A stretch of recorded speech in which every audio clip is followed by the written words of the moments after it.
My name is Anthony Dolan, and today I'm refuting the claim that public education has neglected the health of school children, which leads to childhood obesity. When I first heard this and reviewed it over the past few weeks, I realized that his whole argument was very unorganized, so bear with me if I'm not quite sure what he was trying to say, but what I got out of it, his secondary claims were public schools do not use their funds to provide their students with a healthy environment. Second, instead of providing healthy foods, the school installs vending machines. Third, the schools provide unhealthy foods because it's quick, easy, and cheap. And lastly, because public schools reduce the amount of PE. Let's go to his first claim. Public schools do not use their funds to provide their students with a healthy environment. He didn't provide any statistical evidence or expert testimony to back his claim, but basically he uses speculative observations to advance it. He says parents rely on schools to provide healthy lunches for their children. Here he uses false inductive reasoning to advance his claim. This may be true for some parents, but isn't representative of all parents.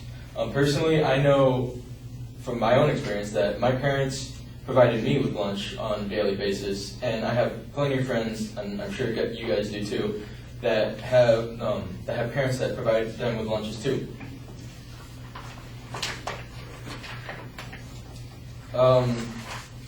According to the recent Healthy Hunger-Free Kids Act of 2010, which is a federal bill that has taken major steps to improve not only quality of food available in schools, but also the amount of physical education required in the curriculum.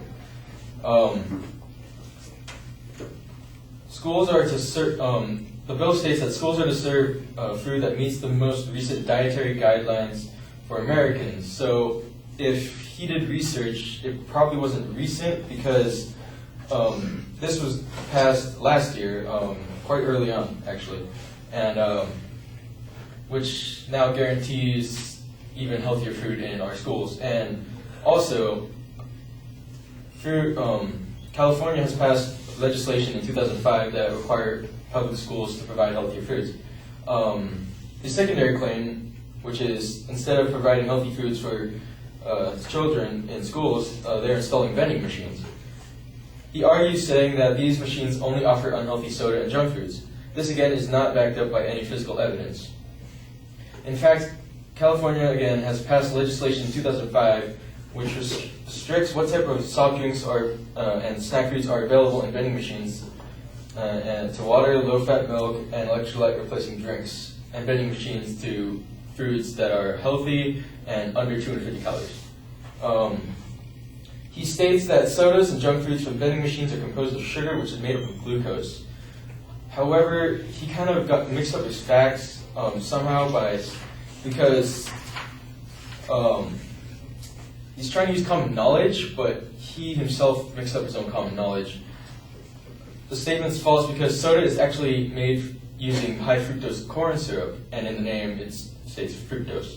The Coca-Cola company states that this sugar substitute is actually made up of mostly fructose and with a trace amounts of glucose. The common table sugar that we use in our daily lives and that are also found in snack foods is actually made out of sucrose, and again, not glucose. And where glucose is actually found is not in sodas or junk food, but rather meat, which isn't served in vending machines. He says that foods in vending machines are the cause of type 2 diabetes. This may be a contributing factor, but it's not the only and definitely not the major factor of type 2 diabetes. According to WebMD, one of the major risk factors for diabetes is actually genetic. Other risk factors is high blood pressure and alcohol intake. So, as you can see, there's many causes of type 2 diabetes. According to the Healthy Hunger-Free Kids Act of 2010, which it applies standards, which I stated earlier, that schools are to serve food that meets the most recent dietary guidelines for Americans to all food outside of the lunch program, anywhere on campus. So this also includes vending machines. So his third claim, he says, schools provide unhealthy food because it's quick, easy, and cheap. He, again, has no evidence to prove this point, but bases his argument on speculation. School lunches today are actually healthier due to the requirement by state and federal legislation that has been passed over the past 5 years, such as the School Nutrition Standards Bill and Healthy Beverage Bill of 2005 in California, and the federal act that I had mentioned earlier. He states no reasoning for us to believe that his argument is valid and just continues on with his argument. The federal act passed by Congress, the Healthy Hungry Kids Act of 2010, again, requires all schools to provide their students with healthy foods during their mealtimes while also compensating the schools financially for doing so. So, obviously, it's cheap. Now it is. I mean, now it's cheap, and the government is definitely doing something to improve the lives of their citizens. So in conclusion, public schools are now taking steps to improve the health of their children.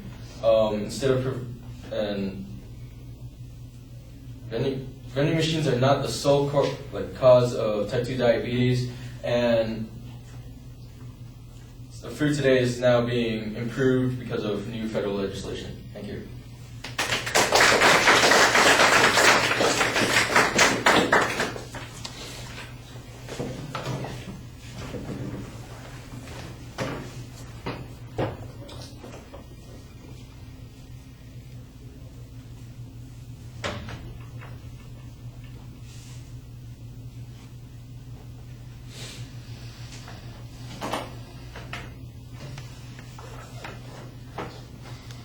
All right, well, you did a pretty good job labeling the main claim and then trying to put it into a context. It does sound a little defensive that you're sort of apologizing for it. I thought that you did a pretty good job saying what the claims were, trying to explain how you thought that they were making inferences, and then responding to them. I think you want to do that instead of worrying about putting yourself on the defensive in this situation. Your challenge on the first point is a lack of evidence. In fact, that's an argument that you make repeatedly in the presentation, and I think that that's a good challenge, especially if the advocate has failed to provide any examples, any statistics, any authorities to support those positions, then we have reason to doubt it. You come back in a couple of places with the law that was passed last year by the feds, and then you make reference in California to a specific law, and I just want to make sure that they got passed, make sure that you identify that they've been enacted, and it's not just something that was proposed at some point,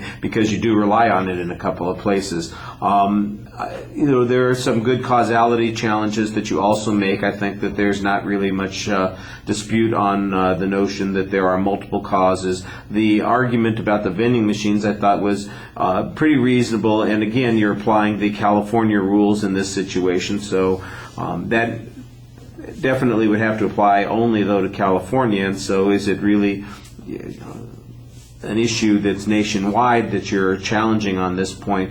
I think you waste a little bit of time on this argument about the glucose, the sucrose, the fructose, and the high corn syrup or the high fructose corn syrup issue. I don't know that that gets you anything, and you spent some time covering it, and it just seems to me like it's a distraction from the main points that you're talking about. The challenge on the diabetes risk was pretty good. I thought you clarified the issue pretty well, like I said before. You do a solid job trying to talk to the audience. There's a couple of spots where there's a little bit of hesitation and uncertainty, and you seem to be having a little trouble at the end extricating yourself from the argument, even though you have a good summary there. But that's just a matter of practicing and maybe having a little bit more confidence while you're speaking. It wasn't something that I thought was dramatic or would undermine your credibility much. All right.